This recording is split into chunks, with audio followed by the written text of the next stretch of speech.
जब भी बॉलीवुड के कपूर खानदान की बात होती है तो हमारे जहन में राज कपूर, शम्मी कपूर, ऋषि कपूर और आज के दौर में रणबीर कपूर का नाम आता है। लेकिन क्या आप जानते हैं कि इस खानदान में एक ऐसा अभिनेता हुआ करता था जिसने इन सभी से ज्यादा हिट फिल्में दी, अपनी एक अलग पहचान बनाई और उस दौर में सबसे ज्यादा फीस लेने वाले एक्टर्स में से एक बन गया। फिर भी उन्हें कभी सुपरस्टार का दर्जा क्यों नहीं मिला? आज हम बात करेंगे त्रिलोक कपूर की, जो अपनी हिट फिल्मों के बावजूद गुमनामी में खो गए।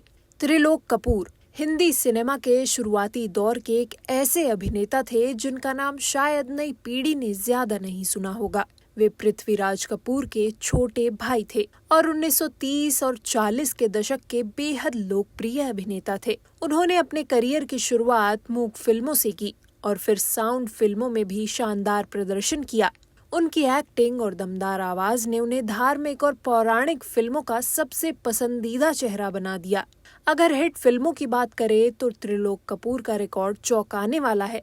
जहां राज कपूर ने करीब 15-20 हिट फिल्में दी, शम्मी कपूर की करीब 25-30 हिट फिल्में थी और रणबीर कपूर अब तक 10-12 हिट फिल्में दे चुके हैं। वहीं त्रिलोक कपूर ने 50 से भी ज्यादा सुपरहिट फिल्में दी, जिनमें ज्यादातर धार्मिक और पौराणिक कहानियों पर आधारित थीं। उनके कुछ प्रमुख फिल्में थी हर हर महादेव, श्री राम भक्त हनुमान, शिव भक्त, गंगा मैया, श्री कृष्ण लीला। इस दौर में उनकी फिल्में बॉक्स ऑफिस पर जबरदस्त कमाई करती थी और भारतीय सिनेमा में धार्मिक फिल्मों के सबसे बड़े स्टार माने जाते थे। त्रिलोक कपूर का स्टारडम सिर्फ हिट फिल्मों तक ही सीमित नहीं था। वे उस दौर में सबसे ज्यादा फीस लेने वाले अभिनेताओं में से एक थे।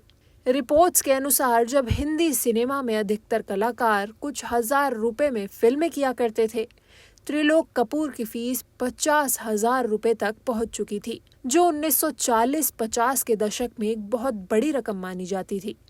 उनका करियर इतना सफल था कि धार्मिक फिल्मों के निर्माता उनकी मौजूदगी को ही सफलता की गारंटी मानते थे। अब सवाल ये उठता है कि इतनी बड़ी सफलता के बावजूद त्रिलोक कपूर को सुपरस्टार का दर्जा क्यों नहीं मिला?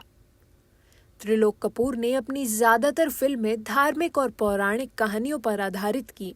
इस वजह से वे एक कैटेगरी में बन गए और दूसरे जॉनरा में खुद को साबित करने का मौका नहीं मिला।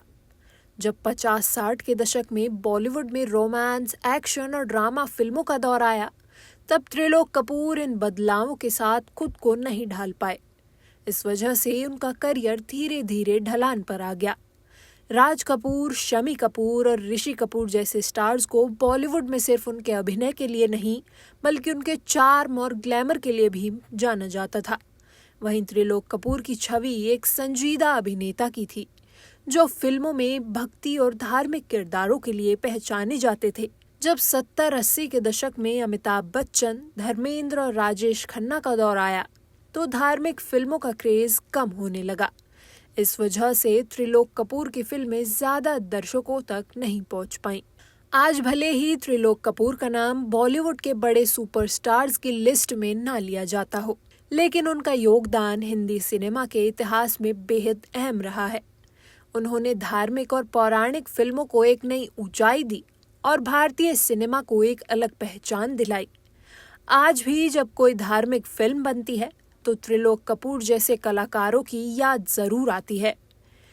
तो ये थी त्रिलोक कपूर की कहानी, एक ऐसे एक्टर की जिसने अपने दौर में सबसे ज्यादा हिट फिल्में दी, सबसे ज्यादा फीस ली, लेकिन फिर भी कभी सुपरस्टार नहीं कहलाए।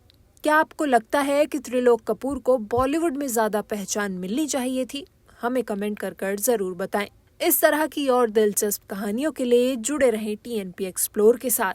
धन्यवाद।